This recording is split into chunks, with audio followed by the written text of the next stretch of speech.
Cabelo rebelde. Hoje. Oi, gente.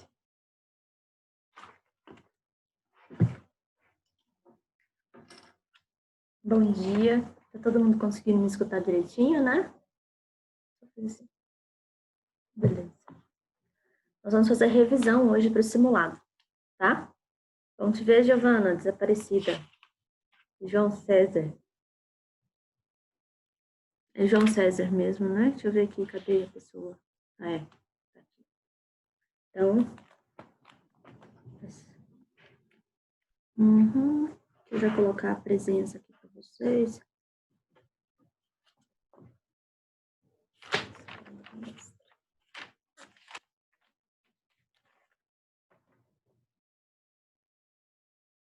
João, hoje você é o primeiro dia que está aqui com a gente, né? Bom demais. Bem no dia da revisão do simulado. Escolher um bom dia para poder surgir. Olha só, hoje são 25, né? Maria Júlia, João César, Vitória,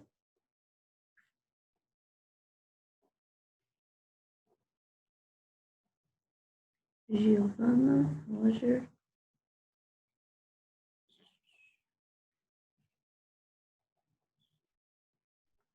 Luiz.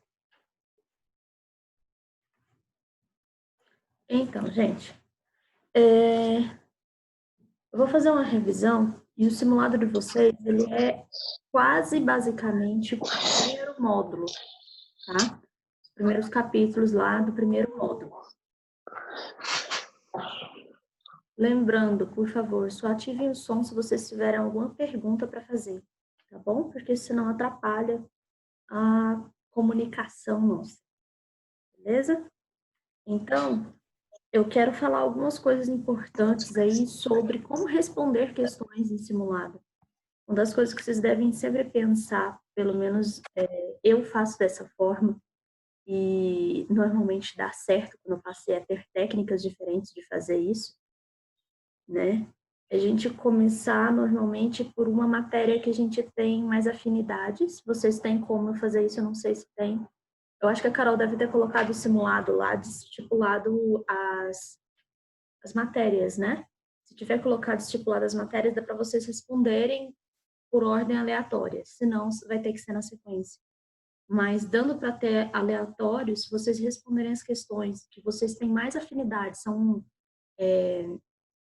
por exemplo, começar, peguei o simulado, chegou o simulado para mim, eu começo a responder não pela primeira matéria lá, que é português. Eu tenho muita dificuldade em português.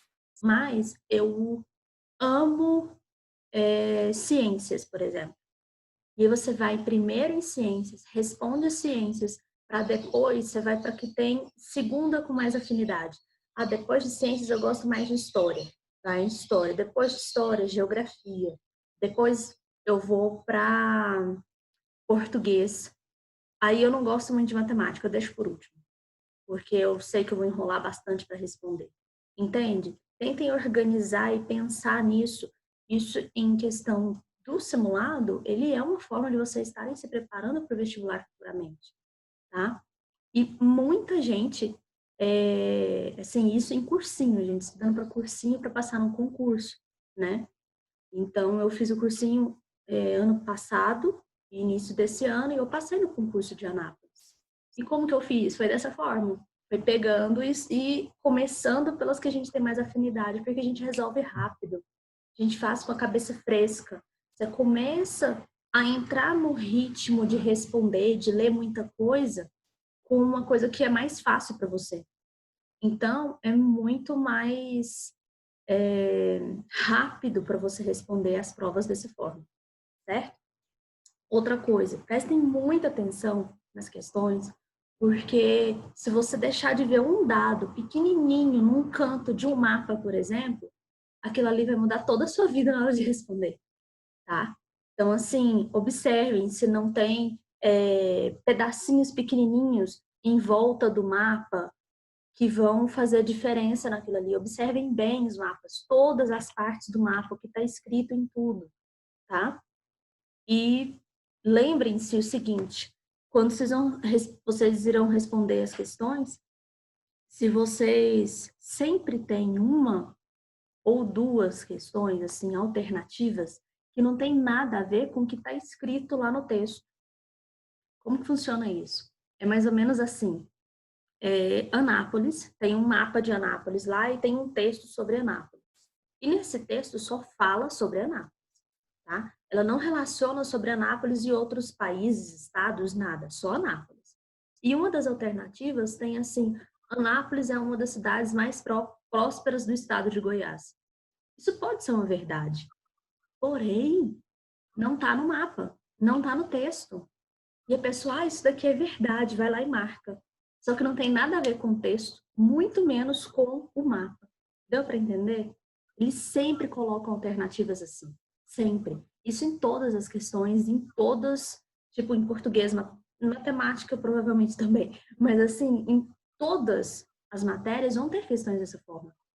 Pelo menos uma ou duas em que não tem nada a ver com o texto, não tem nada a ver com o que está pedindo, tá? Ou então tem a ver com o tema, mas não tem lá dentro a resposta realmente no texto. A resposta da alternativa tem que estar no texto, tá bom? Tem que estar, de alguma forma, ok? No conteúdo, tem que estar no contexto ali para poder se responder ela. E eu sempre marco verdadeiro ou falso do lado. É só A, B, C, D e E, mas nesse A, B, C, D e E, você vai marcar não, não, é essa daqui, pronto, acabou. Não, eu pelo menos faço aqui. Eu leio todas as alternativas, mas marcando já, grifando, isso daqui não tem nada a ver com o enunciado. Então já coloco que é falso. Isso daqui também não tem nada a ver. Eu grifo a parte que não tem nada a ver e coloco que é falso. Às vezes dá a impressão que tudo é falso. Aí você acha a menos errada, tá? Então, tentem ter essas visões que são macetes. Muitas vezes questões que você não tem nem ideia do que é a resposta, se acerta por conta de um macete desse, tá? De colocar verdadeiro ou falso, ver o que tem a ver com questão ou não, e coisa assim, tá bom? Espero que eu tenha ajudado um pouquinho aí, que dê certo para vocês fazerem o simulado e sair bem, né? Agora falando sobre o conteúdo mesmo, vocês vão pegar o módulo 1, tá? Para poder a gente pegar e fazer uma revisão aí, principalmente do módulo 1, beleza? O meu é todo junto, então para mim fica mais fácil.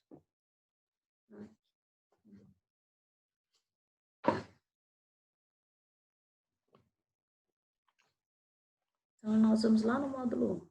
Primeira coisa que ele vai falar a respeito é sobre oceanos, continentes da Terra, né? Então nós temos aí que lembrar o seguinte: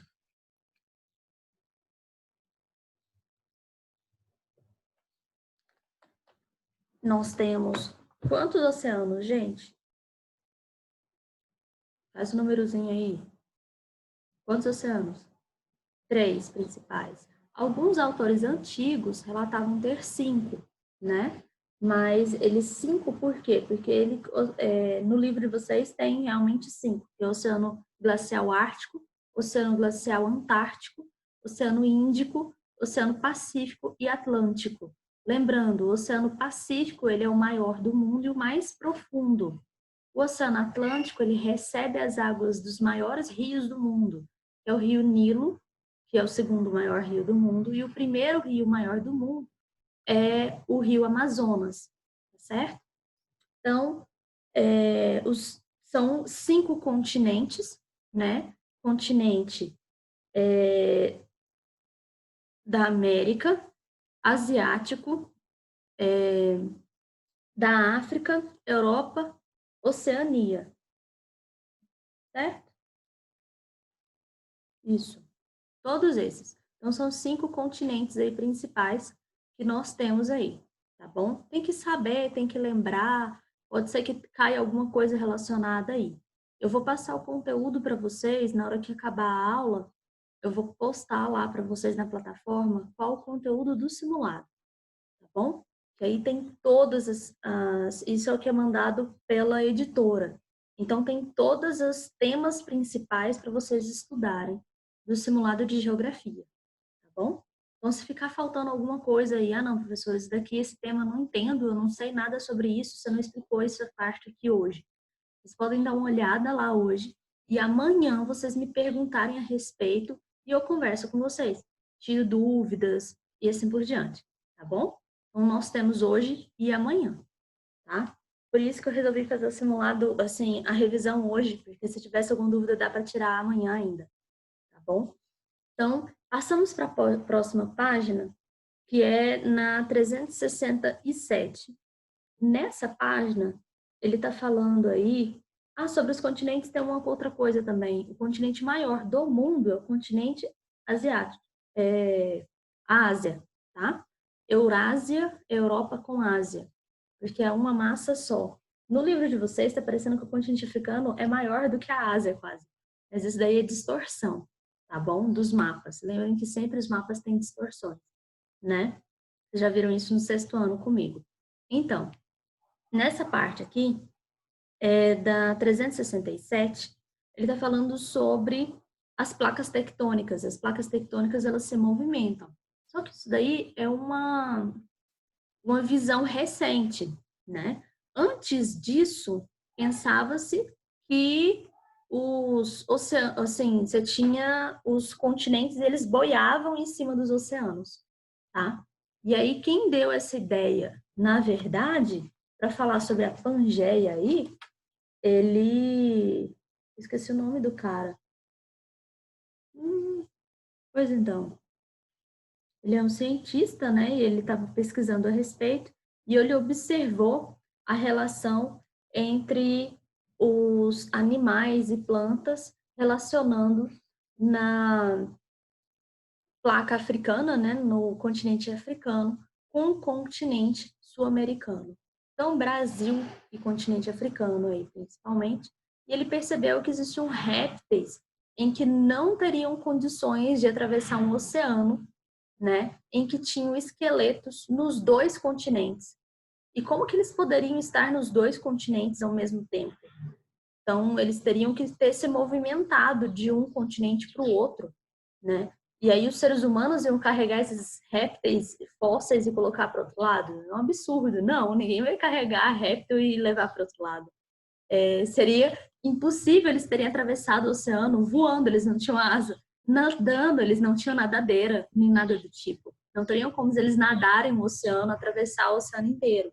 Então, ele começou a comparar isso e falar, olha, tem algo diferente aí, a gente tem que ver o que... E começou a colocar a teoria que todos os continentes eram juntos. Isso daí era chamado de Pangeia. Por isso que existe a pandemia, devido ao quê? A Pangeia. Tá certo? Tem gente que faz meme falando que é qualquer outra coisa, qualquer outra besteira, mas não, é por conta da Pangeia. Então, que era todo mundo junto.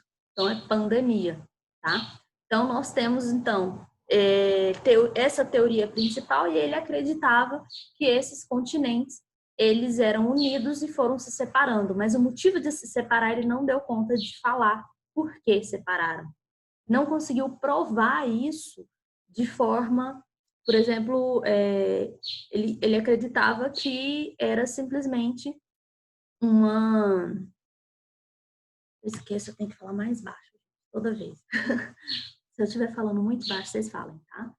Então, deixa eu aumentar até o microfone aqui, porque senão eu acordo meu filho, meu marido, dá problema. Então, nós temos a Pangeia. No que eles eram unidos, depois eles se separaram e ele não soube identificar o porquê, né? Depois ele foi provado isso através dos estudos do assoalho oceânico, tá? E aí viram que tem placas tectônicas em que elas se movimentam, elas estão constantemente se movimentando. Então, até hoje em dia, continuam se movimentando. Cada ano nós estamos em torno de 3 milímetros. Não me engano, é isso mesmo, a contagem da diferença de distância, né? 3 milímetros de distância do continente africano para o Brasil, né? Para a região nossa aqui da América. Então, a América e o continente africano está todos os anos separando, tá certo? Tem algumas teorias que falam que vão se unir todos os continentes do outro lado. Mas até lá tem muita coisa para acontecer, né, gente? Então, eu acho que dessa parte é isso. Então, Wegener, que falou a respeito disso, está na página 369. Então, Wegener que vai falar a respeito dessa teoria dele. Ele morreu sem saber que a teoria dele foi aceita, tá? Ele faleceu, ninguém aceitava a teoria dele, chamava ele de louco, como a maioria dos teóricos. E aí depois viram que ele estava correto. Ele foi o primeiro realmente a falar sobre isso, sem conseguir provar totalmente a sua teoria, mas ele ficou conhecido aí por trazer essa teoria, inicialmente. Então ele vê répteis, vê plantas que eram parecidas, características da forma até de alimentação, tá certo? Então, passamos adiante aí. Ele vai falar sobre as placas tectônicas, esse movimento e tal, sobre o núcleo, manto e crosta terrestre, né? E passamos para a parte da erosão. Quais são os principais tipos de erosões que nós temos aí? Passamos mais adiante. Dinâmica interna da Terra, os tsunamis, vulcões, terremotos, maremotos, falhas, lembra das falhas e dobras, está na 376. Então, as fraturas, né, quando é um terreno mais firme e ele tem algum tremor, alguma coisa, ele forma uma fratura. E quando é mais maleável, ele forma uma dobra. Ele realmente faz curvaturas aí, na 376. Tá? Aí fala também sobre o Brasil, que ele não tem terremoto, mas tem tremores de terra, né? E passamos para a dinâmica externa da Terra. Essa dinâmica externa da Terra, aí sim são as erosões. E essas erosões, elas são formadas como, gente? Principalmente aí por alguns fatores principais. Então, a água da chuva é um fator, né, de formação de erosão. Como que a gente vai saber, por exemplo, se tiver uma imagem falando que a água da chuva, vocês vão observar se tem vegetação em volta, tem uma erosão, e aí você dá para saber, então aqui é um campo, por exemplo, o que fez com que essa erosão surgisse? Foi algo eólico? Se tem vegetação, a maior parte provavelmente não. Se é área de deserto, é erosão, na verdade, não de chuva, né, gente?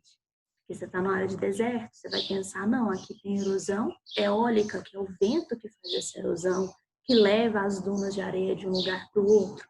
Se são águas dos rios, você vai ter um rio ali para poder demonstrar que tem um rio, para poder saber que é um tipo de erosão formada pela água do rio.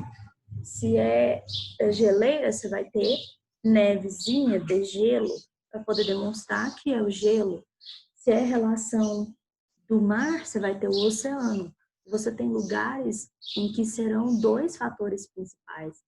Vamos supor que seja uma área que tenha gelo e oceano. Então, ela vai ter o degelo e vai ter o oceano. Então, são dois fatores que vão influenciar aí para poder formar esse tipo de erosões. E a ação humana. Então, você vai ter algumas ações humanas aí, por exemplo, no livro de vocês, está mostrando extração de bauxita na Rússia. Então, é um buraco gigantesco que foi feito para extrair esse minério. Então, foi o ser humano que fez. Ou então, uma estrada. E essa estrada causou erosão. Foi o ser humano que causou essa erosão. Um viaduto que causou erosão. Foi o ser humano que causou a erosão. Tá certo?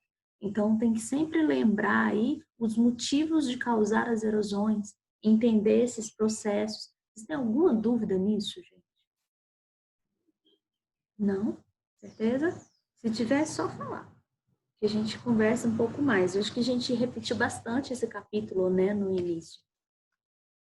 Que porque não dava para poder ir adiantando tanto no tempo, então a gente foi repetindo e tratando bastante. Então, por exemplo, quando tem um deslizamento de terra, quais são as ações aí que formam para ter esse deslizamento de terra? Agentes externos, né? Então, que transformam esse relevo. Você vai ter principalmente a água da chuva e o ser humano, tá? Quando tem um deslizamento, que tem uma encosta com muitas casas, coisas do tipo, porque as casas, elas pesam ali, a água da chuva faz com que o solo fique encharcado e leve morro abaixo aí, certo? Então, passamos para o próximo, né? Ah, tem uma outra coisa também aqui. É nesse agora, que está na 392, sobre a dispersão do ser humano. O ser humano, no planeta Terra, tem-se um indício que o surgimento do ser humano aconteceu principalmente na região ali do continente africano, tá? Então, os primeiros seres humanos, os mais antigos povos, que se tem notícias e tem relatos em relação de ter provas realmente de onde eles vieram, de ter fósseis, de como essas pessoas viviam, coisas do tipo, os fósseis mais antigos dos seres humanos encontrados estão na região do continente africano, tá? E ali eles foram migrando para outras regiões. Então, por exemplo, tem como o ser humano viver num frio de menos 50 graus? É possível viver dessa forma? Se você não tiver equipamentos, roupa, casa própria para poder fazer isso? Não, gente. Aqui em Anápolis, ano passado, mendigos morreram na rua.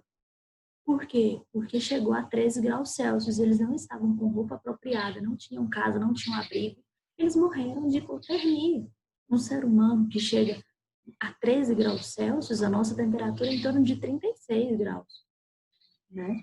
E aí você pensa, dessa temperatura ir para 13 graus Celsius, significa o quê? Você ter realmente entrar em colapsos, órgãos não funcionar e tudo mais, a pessoa morrer, tá certo? Então, é impossível um ser humano viver num lugar que é menos 50 graus Celsius, que é o que acontece na Rússia, por exemplo. E tem gente morando na Rússia. Como isso é possível? Pelas técnicas empregadas dos seres humanos naquela região e conseguir viver daquela forma. Hoje em dia, tipo, antigamente as pessoas viviam e matavam animais para poder se cobrir com pele de animais, para poder se proteger do frio e sobreviver naquela região. Hoje em dia, não. Você não tem necessidade de matar um urso polar, sei lá, algo do tipo, para poder sobreviver. Você tem roupas sintéticas que são mais leves, em que protegem muito mais do frio, tá? Para poder você se proteger e não precisar matar um animal. E é muito mais eficiente, tá certo? A gente já conversou a respeito disso, né? Igual viver em região de deserto. Gente, viver em região de deserto é muito quente. O ser humano não conseguiria se ele não tivesse técnicas para poder sobreviver ali, né? Se cobrir do sol durante o dia, porque eles colocam blusa de frio durante o dia para se proteger do sol, não da insolação, né? Consomem a água que eles necessitam através de cactos, através de encontrar águas em alguns lugares específicos, né? Então, essas pessoas conseguem sobreviver dessa forma. Outra coisa que a gente precisa pensar aí a respeito também é o porquê que as pessoas elas optam por morar em alguns determinados lugares, tá? Por exemplo, na região ali do continente africano, deserto do Saara. Por que que você tem ali o rio Nilo e o rio Eufrates, que são rios importantes? Vocês já viram falar em história, né, sobre isso. Mas por que que esses rios eles são tão importantes? A população, os seres humanos, eles optam por se aglomerar, formar cidades por conta principalmente de encontrar água, né? São fatores climáticos, são fatores físicos, né, do planeta Terra que fazem com que as pessoas se aglomerem mais em um lugar ou menos em outros.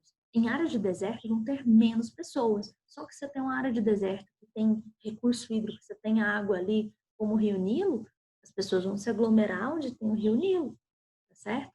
Então, lembrar também desses fatores aí principais que vão fazer com que as pessoas se aglomerem em determinados lugares por questões naturais, tá certo? Dá para entender isso, né, gente? De ter vazios demográficos e terem aglomerados de pessoas. Vazios demográficos é não ter ninguém ou quase ninguém nessas regiões, tá? Por questões climáticas. Quais seriam a gente citar, por exemplo, os vazios demográficos? Nós teríamos aí áreas de geleiras, né, lugar muito, muito frio, Polo Norte, Polo Sul, área de deserto, você vai pensar área semiárida, né? Deixa eu ver. A região, o Brasil, ele é uma exceção. A região semiárida, que concentra a maior população no mundo, quantidade de gente numa região semiárida, se encontra no Brasil, que é o Nordeste brasileiro, tá? Então, é algo assim, para a gente pensar realmente sobre o Nordeste, a concentração de gente, há muita gente ali nessa região, e é uma área semiárida, né? Então, você vai pensar no deserto, é muito maior o deserto do Saara, por exemplo, deserto do Atacama e vários outros desertos, deserto de Gobi, né? São desertos em que tem pouca concentração de pessoas. Então, o tipo de clima, o tipo de relevo que tem ali vai fazer com que as pessoas se reúnam ou não naquele lugar. Água é o principal fator para poder que essas pessoas se reúnam em algum determinado lugar, tá certo? Deixa eu ver o que mais aqui.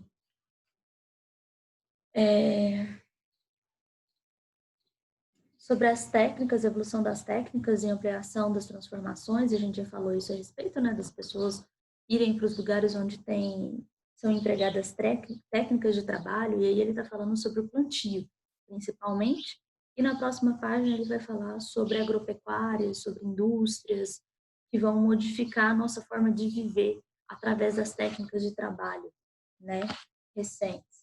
Então, distribuição desigual da população no mundo, 398. Ele está mostrando aí uma concentração muito grande na China e na Índia, que eram regiões que têm muita água, muito recurso hídrico, né? E muito alimento que foi produzido ali. Então, as pessoas começaram a ter muitos filhos. Na Índia, ele, além de ter muita água, e hoje em dia falta alimento nesses dois lugares, né? Gente, vocês ficaram sabendo que a China proibiu das pessoas comerem animais exóticos? Sim ou não? Não? Isso é uma evolução muito boa e algo muito bom, né? Para futuramente não acontecer novamente um coronavírus diferente aí, né? E meu marido falou, mas isso é popular, a pessoa vai continuar fazendo isso, né? Claro, por um período, mas você tem uma modificação, por exemplo, de leis implementando que é proibido os restaurantes terem rato para poder vender, por exemplo, que é o que tem lá, né? Terem vários tipos de alimentos diferentes e exóticos para poder dar para essa população. É proibido. E você passa a ter uma modificação dentro das escolas, você passa a ter uma consciência diferente sobre isso. Então, é algo muito, muito bom mesmo, né, a respeito. Distribuição da população por continentes. Então, nós temos a Ásia com maior, né, sendo a China o principal país que tem maior população. A Índia tem a previsão de ultrapassar a China. Vocês vão estudar mais a respeito disso no ano que vem. Tá? A África, depois a América, Europa e Oceania. São 5 os continentes com maior população do mundo. Tá? Transformando isso para maior população do mundo, não sendo os continentes, mas os países mais populosos do mundo, passa a ser aí, China, Índia, Europa, Indonésia e Brasil, tá? Não são países que estão nesses continentes propriamente ditos aí, certo? Mas são países com maior população do mundo. São esses daí.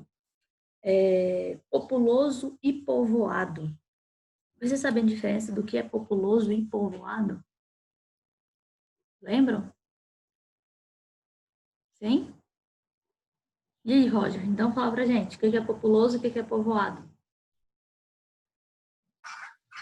Populoso é quando tem o espaço e tem o tanto de espaço para o tanto de pessoa. E povoado é quando é muita gente e não tem muito espaço. Tá, certo. Esse termo, ele meio que confunde muitas vezes, e às vezes até eu meio que confundo ele também. A gente precisa sempre lembrar que a gente precisa tentar pegar algum macete para poder lembrar a respeito disso e não dar ruim, né? Na hora da prova. Então, olha só, quando o número de habitantes é muito elevado, tem muita gente num país, por exemplo, esse país, ele é povoado, vem de povo, povão. Então, ele é povoado, tem muita gente, né? E quando ele está relacionado à densidade demográfica... Não, oh meu Deus do céu. Olha, ó, tá vendo? Até a gente olhando para o livro tem hora que dá ruim. O país é considerado populoso quando o número total de seus habitantes é bastante elevado. Então, populoso tem muita gente. Povoado tem a ver com a quantidade de gente distribuída naquele território. É você pegar o total da população, o total de quilômetros quadrados do país e dividir essas pessoas igualmente por quilômetro quadrado. Isso na realidade acontece? Não, gente, isso não acontece na realidade, né? Mas ele é uma forma de medir aí se você tem um país grande, por exemplo, com pouquinha gente. O Brasil, ele é um país que tem muita gente, só que o território é tão grande em que ele acaba tendo uma densidade demográfica baixa, comparada com vários outros países que a densidade demográfica é muito alta. Tá dando para entender o que é densidade demográfica? Densidade demográfica é o povoado, certo? Populoso, população, quantidade de população total. Povoado é distribuída essa população na região aí, certo?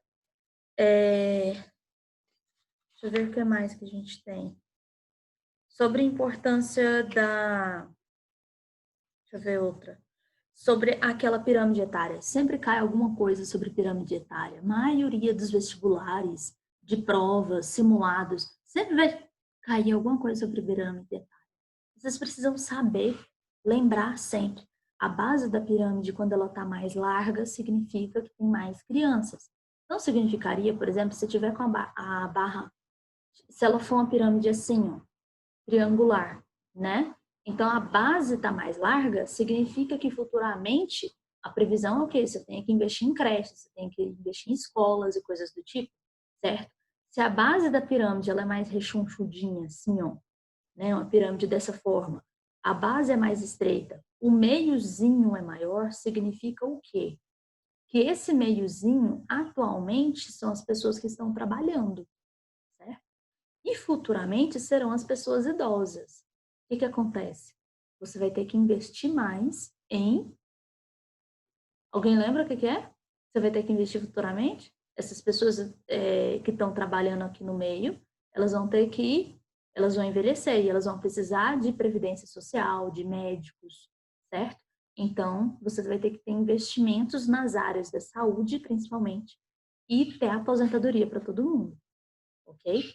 Então, a gente precisa lembrar que, através de uma pirâmide etária, você pode ter projeções do que o governo vai ter que investir mais futuramente. Tá dando para entender isso, gente? Acho que é tranquilo isso, né? Então, beleza. Passamos para a próxima aí. Lembrem que é tudo interpretação de texto. Quem é ruim em interpretação de texto, em português, principalmente, interpretação de texto, é complicado fazer vestibular e simulado muitas vezes, né? Você tem que aprender a fazer essa interpretação, a entender o que realmente está dizendo o texto e não sair, não fugir do texto, tá? Falta 3 minutos só. Deixa eu só colocar aqui, a Ana Beatriz está aí, o Carlos chegou, Carlos Daniel, Gabriele chegou, Gustavo, não, né? Maria Júlia tá aí, Iago não veio hoje também. Beleza, o resto está tudo com presença, tá? Esses eram que estavam faltando. Então, nós temos aí a relação de análise de mapas, né? Foi o que eu falei para vocês no início, eu vou só dar uma recapitulada para vocês de novo. Se o mapa está mostrando, por exemplo, o estado de Goiás, e ele está relacionando ao Brasil, está errada a questão, não tem como estar certa. Por exemplo, falar que Goiás é um país com muito turismo, e o mapa ele está falando da parte industrial de Goiás. Não tem nada a ver, essa alternativa não tem como ser correta, tá certo? Tem análise de mapa, você tem que prestar muita atenção no mapa, no tema do mapa, no que está demonstrando no mapa, para poder responder, ok? Se ele está, por exemplo, mostrando... Em geografia também vocês vão ter que fazer conta, tá, gente? Então, vai ter algumas questões de geografia aí que vocês vão ter que observar, que vocês vão ter que fazer conta, vocês vão ter que somar alguns dados específicos para poder saber a resposta correta, certo? E aí, você tem... É isso, eu acho que o principal é isso. Eu não posso falar quais são as questões nem as respostas das questões, logicamente, mas eu tentei dar exemplos diferentes que podem ajudar vocês a responderem e falar do conteúdo, certo? Então, são conteúdos aí relacionados que a gente já passou, principalmente em relação a isso aí, né? Crescimento da população mundial, que tem aumentado a quantidade de população no mundo. Nós temos também a relação aí dos migrantes, emigrantes e migrantes, né? Vocês lembram o que é imigração e emigração? Imigração chegando, emigração saindo, né? Lembrem do... Vocês não fizeram tarefa direito e eu chego na sala de aula e brigo com vocês, por exemplo. E aí eu tô chegando na sala. Ih, a professora tá chegando. Na hora que a professora tá saindo, a professora saiu, certo? Então, e tá chegando, e tá saindo. Então, emigração, saindo. Imigração, chegando, tá certo? Então, quando você pensa, por exemplo, a quantidade de pessoas que estão emigrando para as outras regiões, né? Por quê? Qual é o principal fator de emigração no mundo? Econômico. Principalmente por crise econômica. É o que as pessoas saem de um lugar e vão para outro. Né? Então, você vai ver, por exemplo, pessoas que saíram do Brasil e foram para os Estados Unidos por conta de questão econômica. Não só pessoas que têm condição financeira baixa, mas todas as pessoas que têm condições financeiras altas acabam saindo. Ah, não, o Brasil está muito ruim, não tem uma educação de qualidade como eu gostaria para o meu filho, não tem segurança como eu gostaria para o meu filho e para minha família. Então, eu tenho condição de sair daqui, eu vou sair daqui, vou para a Europa, vou para os Estados Unidos. Pessoas que não têm condição nenhuma, que não conseguem emprego, vão para a Europa ou para os Estados Unidos, principalmente, que são países que mais se destacam, ou até para o Japão. Tem brasileiro para tudo quanto é lado do mundo inteiro, gente. E aí, você tem tantos brasileiros que são pessoas muito ricas morando em outros países, como pessoas muito pobres ou que estão na classe média, que vão em busca de melhor qualidade de vida. Elas vão trabalhar com serviço braçal mesmo, de faxinar, de limpar a casa, de cuidar de bebê, babá, essas coisas assim, para poder juntar dinheiro e mandar para a família aqui, tá certo? São trabalhos dignos, não tem algo de errado nisso. Correto, na verdade, seria se todo mundo tivesse condições, né, de melhorar aí sua vida. Gente, essa pessoa Christian aí não existe na nossa turma, né?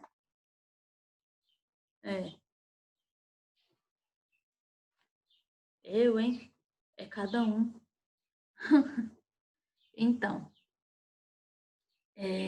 nessa parte, eu acho que tá tranquilo, né, gente? Vocês conseguiram entender um pouco o conteúdo?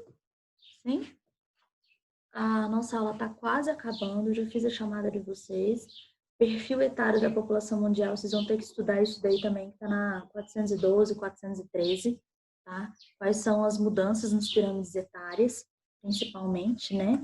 O formato da pirâmide, ela triangular, gordinha, e ela vai formando até o ponto de ficar um monte